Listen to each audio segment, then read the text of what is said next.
Hola, hola, excelente día para todos. Mi nombre es Edgar Ruiz, bienvenidos a Poco Floro. Hoy día, en nuestro primer programa, post elecciones, hemos sido aves de mal agüero para nuestros entrevistados. Parece que los partidos a los que representaban no pasaron la valla. Jorge, ¿cómo estás? ¿Cómo estás? Buenas tardes, Edgar, buen día con todos. Justamente parte de lo que veníamos analizando de la fragmentación de los partidos políticos, estamos hablando que eran 36 partidos políticos aproximadamente, de los cuales solo 6 van a ocupar escaños en el Congreso, ¿no? Estamos hablando de un porcentaje muy bajo de partidos y que demuestran la verdadera representatividad que tienen. Aparentemente son 7 los partidos que estarían pasando la valla.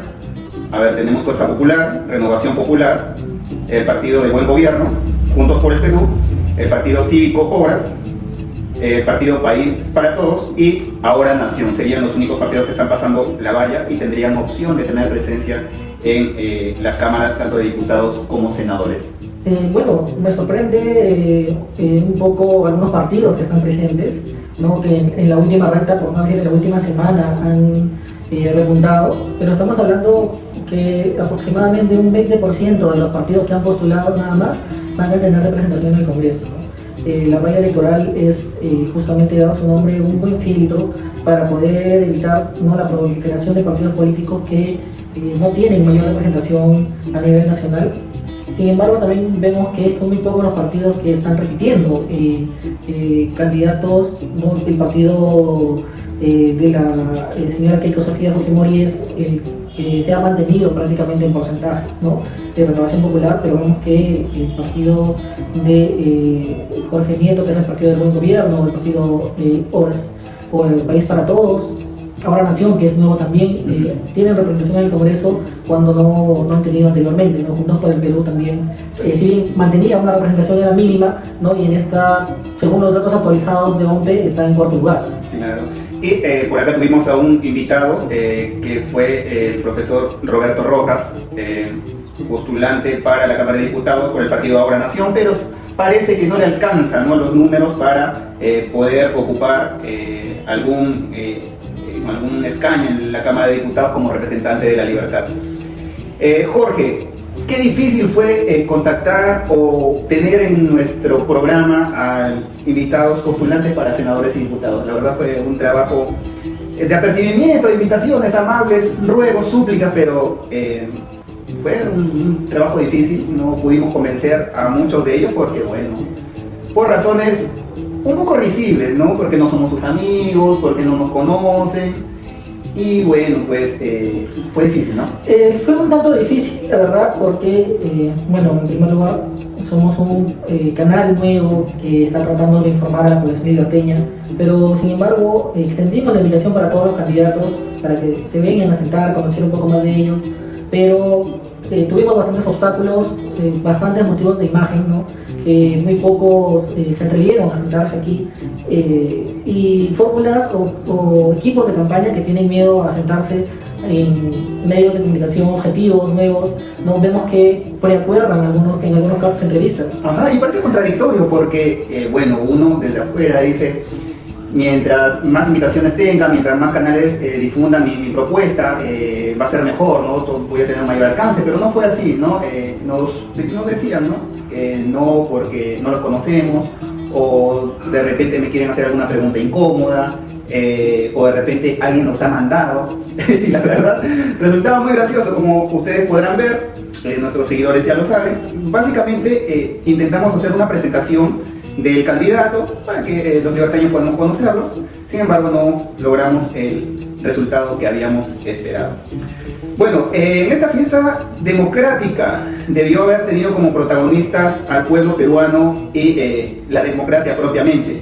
Después de años álgidos y difíciles que ha vivido nuestro país, de inestabilidad, este 12 de abril debió haber sido un nuevo comienzo para la democracia peruana, y lamentablemente quien se robó el protagonismo fue la OMPE, ¿no? Estamos hablando de las personas que tienen la dirección de la OMPE, ¿no? Se habla del señor Corbeto y seguramente todo el equipo que lo apoya en la dirección del desarrollo del proceso electoral. Nada tiene que ver acá las personas que apoyan para la fecha en específico, ¿no? Hay orientadores personas que llegan a apoyar a la OMP precisamente solo para el proceso electoral, y quienes fueron, al final de cuentas, los que dieron la cara en algunos colegios en donde la situación se presentó muy álgida. Hay colegios en Lima a los cuales no llegó el material electoral, y la gente naturalmente estaba molesta, incómoda, porque no podía ejercer su derecho a elegir a sus representantes. Y quienes pagaron los platos rotos fueron las personas de la OMP que estaban en ese momento en el colegio. Hubo algunos disturbios, se puso en peligro la integridad física, emocional, moral de las personas que estuvieron en estos colegios. La policía poco pudo hacer para controlar a la multitud. Y como se dijo, se lamenta mucho esta clase de descoordinaciones en una fecha que, como se dijo, debió haber sido el inicio de una nueva etapa democrática para poder calmar al pueblo peruano después de esos 10 años que han sido difíciles, ¿no? Políticamente, económicamente, socialmente. La inseguridad ciudadana parece que no tiene control, que no tiene límite. Y bueno, cuando vamos a elegir a nuestro candidato nos encontramos con estas dificultades, ¿no, Jorge? Sobre todo porque es un proceso electoral que viene siendo esperado y preparado con prácticamente un año de situación, y tener este tipo de fallas es totalmente inaceptable. Está manchando una fiesta democrática que ya de por sí la población viene con bastante desconfianza en las instituciones públicas, más aún hablamos de OMP, Jurado Nacional de Elecciones.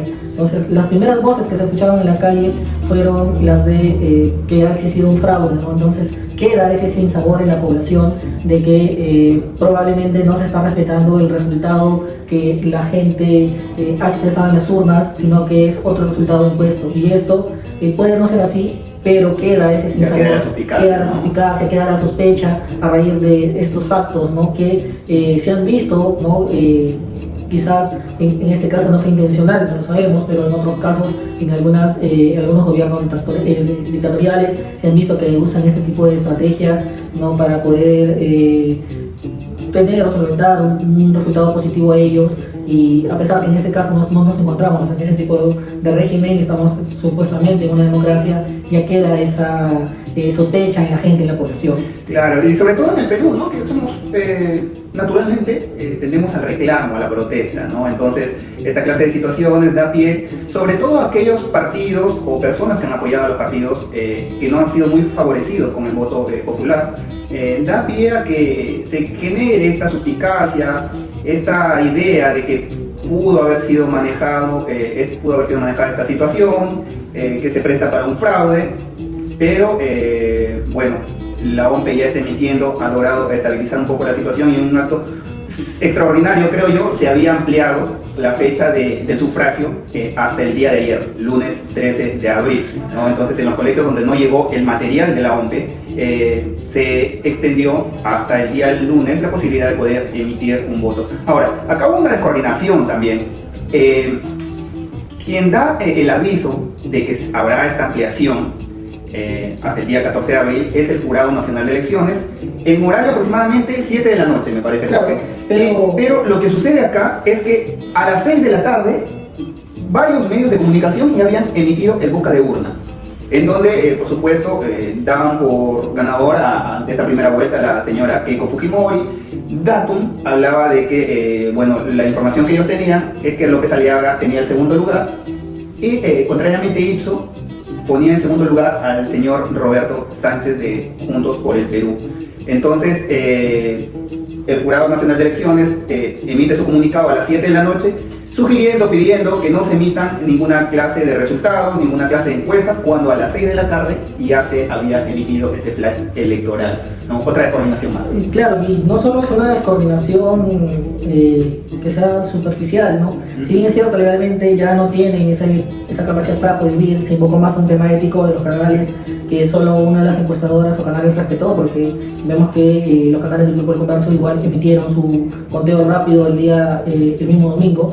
Estamos hablando que igual se expresó los resultados de boca de urna, que igual fueron dispares en las encuestadoras, pero que ya para un voto al día siguiente ya viene condicionando a la población, ¿no?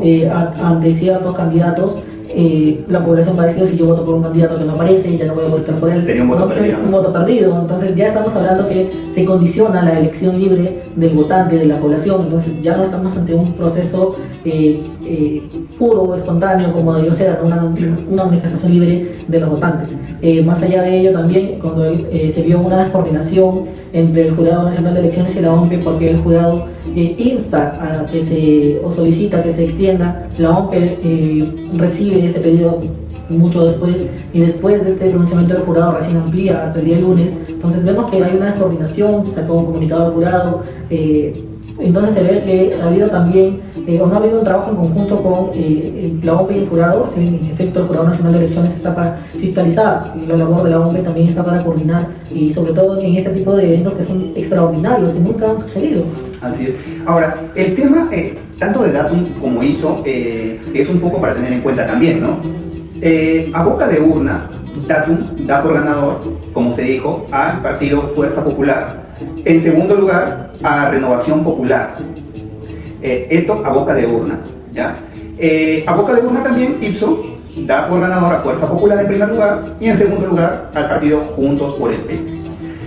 Creímos que en el conteo rápido iban a alinear de repente un poquito el tema porcentual, iban a haber coincidencias entre Datum e Ipso, pero finalizado ya lo que es el conteo rápido, sí esta discrepancia en el segundo lugar. No tenemos claro, todavía ha generado esta incertidumbre, si va a segunda vuelta Renovación Popular o Juntos por el Perú.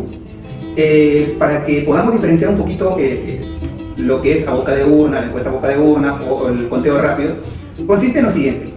A boca de urna, los resultados a boca de urna son encuestas que se realizan una vez las personas salen del colegio o centro de votación realizando ya su voto. Si ya realizaron su voto, la encuestadora los aborda, no a todos, ellos toman una muestra y les preguntan por quién votaron, ¿no? Entonces, de esa manera ellos van sacando una estadística que finalmente arroja en los resultados que nos anuncian en el flash electoral. Ahora, el conteo rápido es un resultado mucho más exacto, más fidedigno, ya que se encargan de revisar lo que son los resultados en los centros de votación, ¿no? Entonces, debería ser más confiable. Sin embargo, todavía existe esa discrepancia, ¿no?, entre los resultados que muestra Ipsos y los resultados de Datum. Entonces, lo que nosotros desde Pocofloro sugerimos es que nos mantengamos informados. Creo que a través de la portal que ha aperturado lo que es la Oficina Nacional de Procesos Electorales, para que podamos ir haciendo seguimiento del resultado en tiempo real, ¿no?, conforme van llegando las actas a la OMPE y se van subiendo al sistema. A la fecha ya va un 80% ya de actas revisadas, y bueno, en segundo lugar se mantiene el partido de Renovación Popular, y Juntos por el Perú va a quedar rezagado en un cuarto lugar, pero viene desde un séptimo lugar, viene sumando votos, y bueno, faltan el 20% todavía de actas a revisar, y vamos a ver cómo se mueve un poquito el cuadro electoral, ¿no?, el cuadro de preferencia. Claro, y aparte de ello, si vemos, hay un buen porcentaje que es un 2.420%, que representan 2.245 actas que han sido enviados para su conteo, para su decisión al jurado electoral especial. Eso quiere decir que, dado lo apretado que está la elección en cuanto al segundo puesto, porque vemos que como está la tendencia, si bien es cierto, los resultados de las encuestadoras fueron dispares, sí hay un empate técnico, o hubo un empate técnico entre los tres candidatos que aspiran hasta el momento a la segunda vuelta, que estamos hablando de Rafael López Aliaga, de Jorge Nieto y de Roberto Sánchez. Y diría hasta Ricardo Belmont, Jorge, porque Ricardo está ahí nada más a 10 puntos porcentuales, un poquito adelante está Sí, Roberto Sánchez, 10.6. Según la tendencia puede estar todavía adelante. Veamos cómo van los resultados también posteriormente, y si es así, por ahora lo que vemos es que este pequeño porcentaje de actas enviadas puede ser decisivo para ver quién va a la segunda vuelta. Así es. Bueno, estaremos atentos a los resultados que vaya emitiendo la OMPE en el portal oficial de la OMPE, y a nuestros seguidores que mantengan la calma, tranquilos, nosotros nerviosos, que nosotros nos encargaremos de llevarles la información una vez se tenga la revisión de las actas al 100%, les estaremos informando quiénes oficialmente son los ganadores de esta primera vuelta. Por supuesto, Edgar, estamos hablando de 2.245 actas por 300 votantes, son alrededor de 673.500 votos, que son en demasía, mucho más que la diferencia que se llevan los candidatos y que, como reitero, puede definir quién va a ir a segunda vuelta acompañando a la señora Keiko Fujimori. Jorge, hubo sorpresas en La Libertad. El partido Alianza por el Progreso no pasó la valla. ¿Era esperado esto, Jorge? Mira, hay un tema muy importante. El señor Acuña, si bien es cierto, tiene una fuerza o viene del distrito electoral de acá de Trujillo, de La Libertad, es más, él fungía como gobernador regional de aquí de La Libertad. Estamos hablando que hace mucho ha perdido apoyo dada la situación caótica que tenemos, ¿no? Estamos hablando de la delincuencia, de la minería ilegal que ha traído el tema de las extorsiones, bombas, su obra emblemática que fue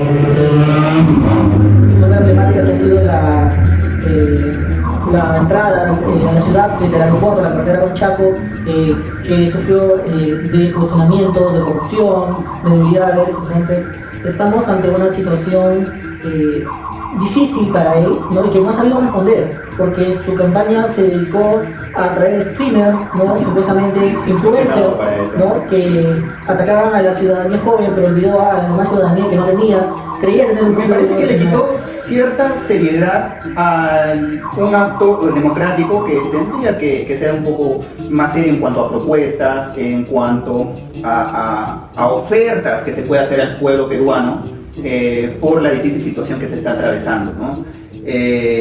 Yo creo que los liberteños están notificando al partido del señor Acuña un descontento generalizado, ¿no? Como bien decías, hay obras que están cuestionadas, el tema de la inseguridad ciudadana que ha avanzado en demasía, el tema político, la campaña no se manejó adecuadamente, se contrató a estos chicos streamers para tener un acercamiento, una cercanía a la juventud, sin embargo no le dio resultado, ¿no? Claro. Y por el contrario, quien ha tenido mucho respaldo ha sido el partido Fuerza Popular de la señora Fujimori. Sí, bueno, si nos damos cuenta, en el norte, en elecciones presidenciales, el partido de la señora Fujimori ha tenido siempre bastante respaldo. Ahora, estamos hablando que igual ese respaldo ha decaído, que estamos hablando de un 18% cuando antes tenía una amplia mayoría, de la elección pasada llegó a un 30%. Se ha segmentado bastante, es más, La Libertad es el único, o en Trujillo, pero más que todo en La Libertad, es el único distrito donde la señora de Rosario Fernández, ¿no? También hay diferentes figuras dentro de los primeros puestos, cosa que no sucede en otros distritos electorales, ¿no? Entonces vemos que también hay un arraigo regional, ¿no? Por un tipo de partido, por un tipo de candidato, hay un cansancio por los partidos tradicionales.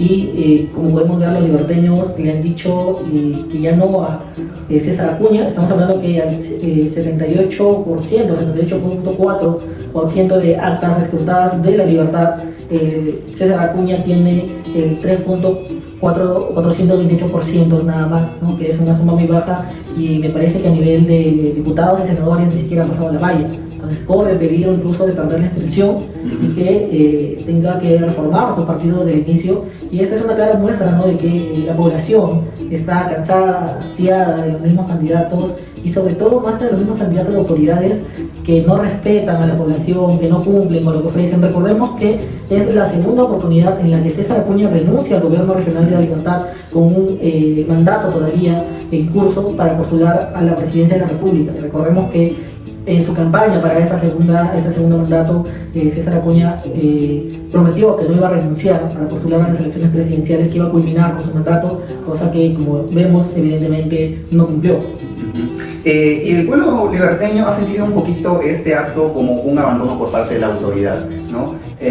Sumado al descontento por viajes inoportunos, tanto del señor Acuña como de algunos representantes del partido, en momentos difíciles. Recordemos el tema de cuando ocurrieron los desastres naturales, como los huaicos acá en Trujillo, hubo mucho desamparo por parte de las autoridades del partido, ¿no? Entonces, algunos optaron por salir fuera del país, ir de vacaciones, cuando el pueblo liberteño lo estaba pasando mal. Entonces, sumado a todos los cuestionamientos que hemos ido comentando, creo que por ahí viene el descontento y el pueblo liberteño se lo hizo saber, y el Perú en general, ¿no? El Perú en general, porque finalmente el porcentaje a nivel nacional es bajísimo, ¿no? Figura incluso en otros, no figura como un porcentaje propio.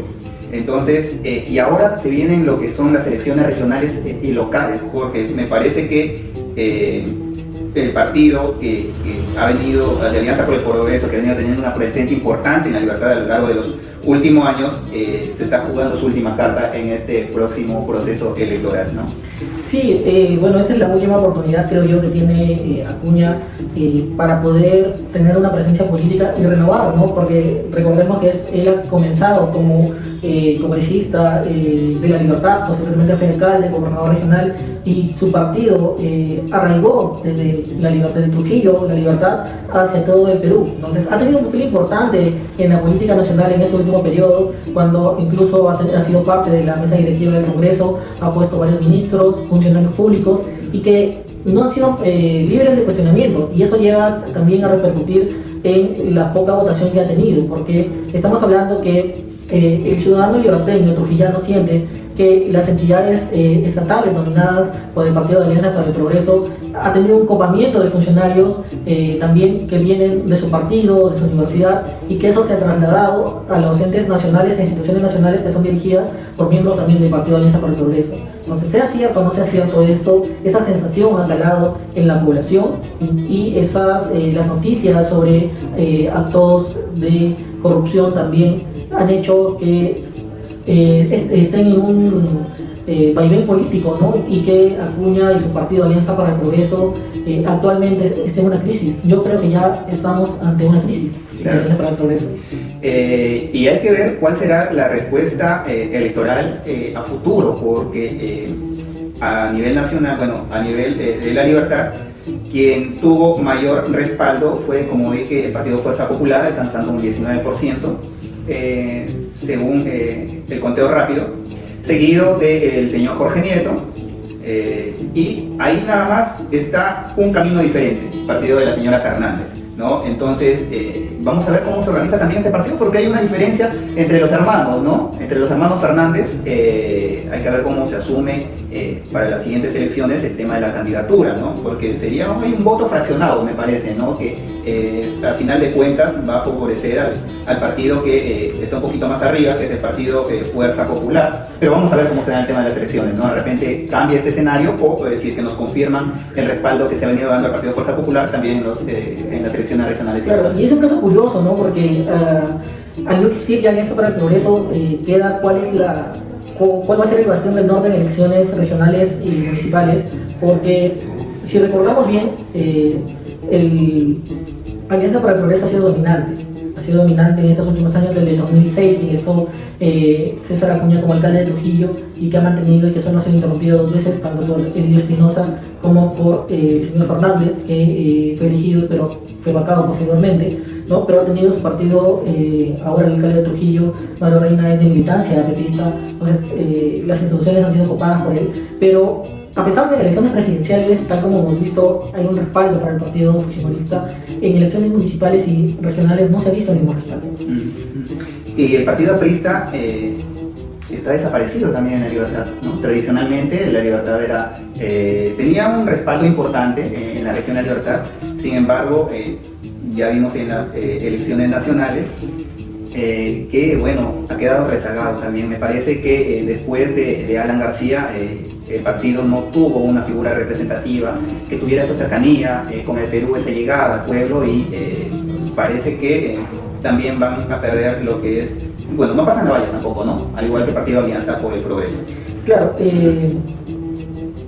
sí, justamente estamos viendo ello, pero a diferencia de Alianza para el Progreso, el Partido Aprista ya ha pasado por esa crisis. Recordemos que después del gobierno justamente de Alan García vino en declive, con pérdida de las figuras públicas, con desacreditación también de los bastiones, Jorge del Castillo, Mulder, ¿no? O los Trivilleros, que ya pasaron a ser políticos que no eran bien recibidos por la población. Entonces vimos en estas elecciones nuevas caras, un intento de desligarse de la antigua guardia, esto también porque ha tenido no que volver a refundarse como tal, pero sí volver a inscribirse en el partido, que parece que va a volver a tener que ser así porque no va a pasar la valla, pero para mí sí ha sido un poco sorprendente en realidad que el porcentaje que ha alcanzado la Libertad, un 3%, yo pensé más bien que el porcentaje va a ser menor, porque estamos hablando que, si bien es cierto, hay un núcleo organizado, también hay un rechazo desde hace muchos años del Partido Aprista, y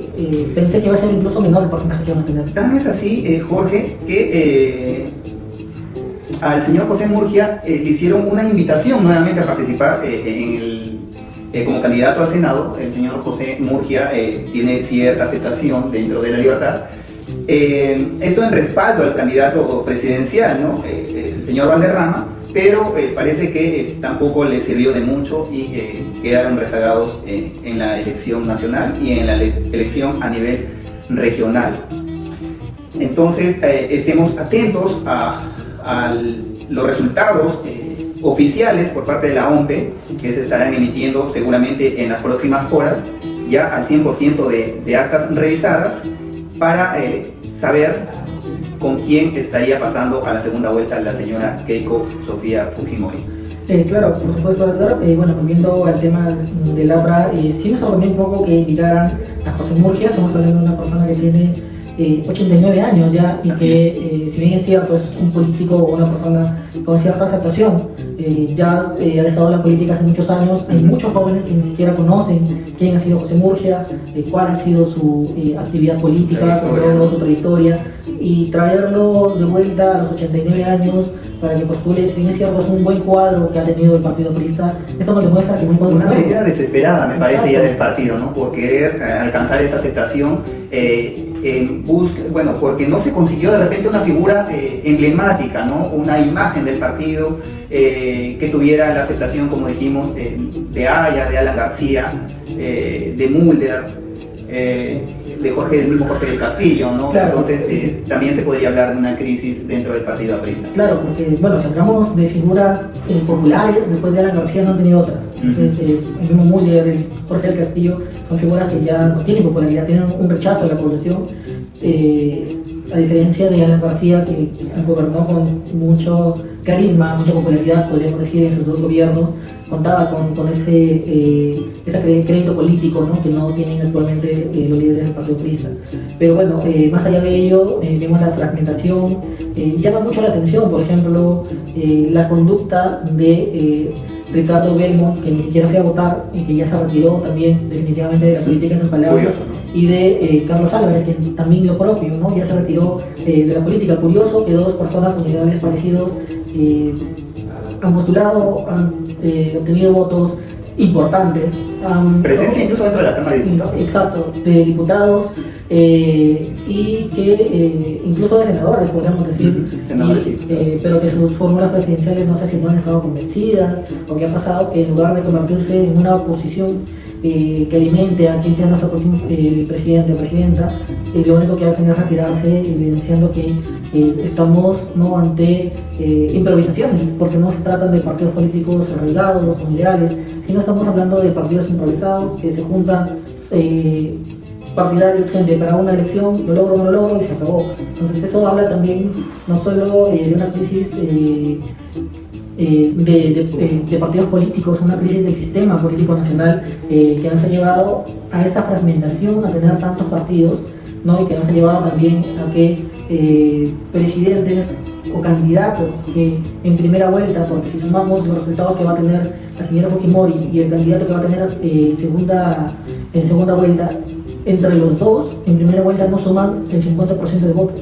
Entonces, y estamos hablando de votos válidos, ni siquiera del total del electorado. Entonces, si ni siquiera entre los dos más votados juntan o suman el 50%, ¿de qué legitimidad estamos hablando en estos momentos? Entonces, la crisis actual que vivimos de poderes alterados, porque vemos que el Congreso se ha arraigado poderes, o sea, impuesto poderes que fortalecen más allá o se contraponen más allá de lo que es el presidente o el mismo poder judicial. Estamos hablando que se ha debilitado también la figura del presidente, pero estamos hablando que es un presidente sin una legitimidad, porque buscamos sobre esta segunda vuelta. Si nosotros vemos en elecciones anteriores a la del 2016, Ollanta Humala, ¿no? Alan García y el mismo Alejandro Toledo, cuando pasan a segunda vuelta, tenían un porcentaje mayor al 30% de votos, y con el segundo puesto, entre los dos sumaban más del 50% de votos. Entonces, tenían una legitimidad mayor, tenían un arraigo mayor en la población. Ahora estamos eligiendo fragmentados, ¿no? Hay candidatos que tienen 7%, 8%, 10, 11, ¿no? 12 y 16 que tiene la señora Fujimori, y estamos hablando de que son millones de personas que votan por cada uno. Eso es lo que vemos en los resultados, y que podrían haberse consolidado en alguna fórmula única, pero que no es así, porque prima el individualismo más que una suma ideológica, ¿no? en arraigarse en un ideal político y postular. Se hablaba también, Jorge, de una estrategia política. El día de hoy escuchaba el programa del señor César Hildebrand, del día 13 de abril, en donde se hacía referencia a que estratégicamente el Partido Fuerza Popular nunca quiso alejarse de la Comisión Constitucional para poder trabajar, como ya dije, estratégicamente esa posibilidad de la inscripción de partidos y el voto se pueda fragmentar, ¿no? Entonces sabemos que el Partido Fuerza Popular tiene un voto sólido a nivel nacional, y por ahí que se buscaba conseguir esa ventaja, ¿no? Asegurar el pase a segunda vuelta. Entonces hay que seguir a la espera. La Oficina Nacional de Procesos Electorales continúa contabilizando lo que son las actas que le siguen llegando de diferentes puntos del país. Desde nuestro canal estaremos informando. Y bueno, hay que, de pronto nos podemos anticipar, Jorge, ¿no? El programa por acá ya de repente invitando a los candidatos, bueno, ya no serían candidatos, serían a los diputados o el senador electo de La Libertad, para que pueda visitar, ¿no? nuestro canal y podamos conversar con ellos, qué es lo que esperan en realizar por La Libertad, cuál es su proyecto de trabajo, su plan de trabajo, y el mensaje que nos quieran dar a todos los liberteños, ¿no? Claro, por supuesto, es más que todo una invitación abierta a los diputados o senadores electos por La Libertad, para poder transmitir a la población, ¿no? Como tú lo mencionas, cuál es su plan de trabajo, cuáles son los proyectos que tienen para La Libertad, y también para toda la población, que bien es cierto, representan a La Libertad, van a ir a un congreso que legisla para todo el país. Entonces, cuál es su posición frente a las diversas políticas que necesita el Perú, cuál es la pauta que ellos van a manejar, si van a manejar un consenso como partido, o como se ha visto últimamente en los congresos, se van a individualizar, ¿no? Vamos a ver cuál es la posición. Los invitamos a que vengan, se sienten y podamos entrevistarlos, podamos conversar, y que la población liberteña que los ha elegido pueda conocer cuál es la postura, cuál es el plan que ustedes tienen para con la región. Y ellos puedan tener esa cercanía, ¿no? Esa apertura con los liberteños, para que sientan pues la presencia de sus autoridades, ¿no? La representatividad que deberían sentir los liberteños con estas autoridades, quienes estarán haciendo llegar el voto liberteño a lo que es el gobierno central, ¿no? Ya sea como diputados o senadores. Entonces la invitación abierta, pública, amable para quienes resulten electos, ¿no? En estas elecciones vamos a hacer nuestro trabajo también de recibimiento, de cercanía, para que internamente se pueda formalizar, hacer llegar esa invitación, y esperamos pues que podamos tenerlos acá, ¿no? El pueblo liberteño creo que merece conocer a sus autoridades de cerca, y para tener esa confianza de que se puede revertir la situación que se está viviendo tanto en La Libertad como en todo el Perú.